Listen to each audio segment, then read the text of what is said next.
Brandon, rates were a bit up and down in February. A few more ups in March so far. Is this a Lunar New Year boost? Is it the Red Sea effect? Is it Shein and Temu, as the Financial Times is reporting, boosting all the markets? What's going on?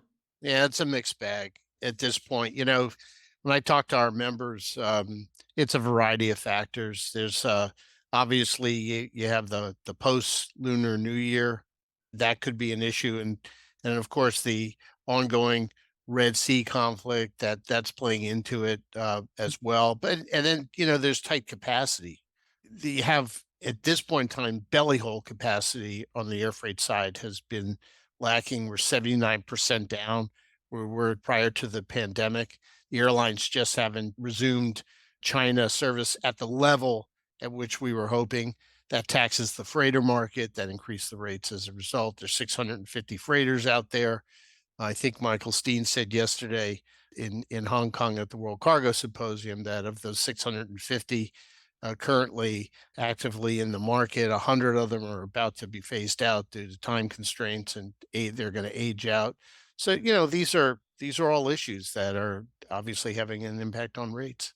Yeah, very interesting. That's Michael Steen at Atlas Air, of course, CEO. More generally, Brandon, are air freight forwarders, your members, are they expecting a good year, or are we back to seasonality? How do you view demand or that supply-demand balance? And I'll come back to that trans-Pacific trade specifically a little bit later, because as you say, the mix between passenger and freighters is specific to that trade, isn't it? But just in general, what's the sentiment? Well, they're cautiously optimistic. We knew that we could not sustain the lofty pandemic volumes, so we're normalizing in terms of the flows, but it's a delicate balance. And we all know that market conditions can change rapidly. As John mentioned earlier, we have numerous geopolitical influencers right now, any one of which can go sideways at any time, and that could have a dramatic impact on the market. Just for our listeners, Brandon, can you explain how the loss of airspace is affecting air cargo markets? I mean, we're mainly talking Russia has closed its airspace to Western carriers. What sort of effects that having? Yeah, so obviously, if the Western carriers can't overfly Russian airspace, that's increasing the fuel they have to bring on board. That obviously curtails the amount of cargo that they can haul. They want to haul passengers. You got to remember the belly hold carriers are in business to fly passengers. Generally speaking, cargo is an ancillary product for them. So, if they have more fuel on board, they're going to order the cargo off the aircraft. So that's having an impact as well.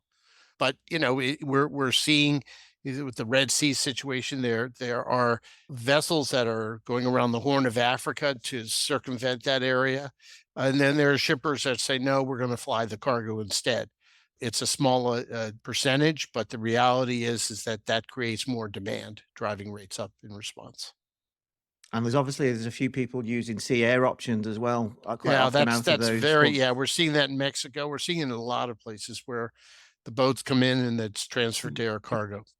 You referenced it there. One of the sort of standouts in terms of the recovery from COVID, separate from the closure of Russian airspace, is this lack of take-up. I don't know what would be the right phrase for it, between the US and China route in terms of passenger services, which has led to this reliance on freighters that you reference.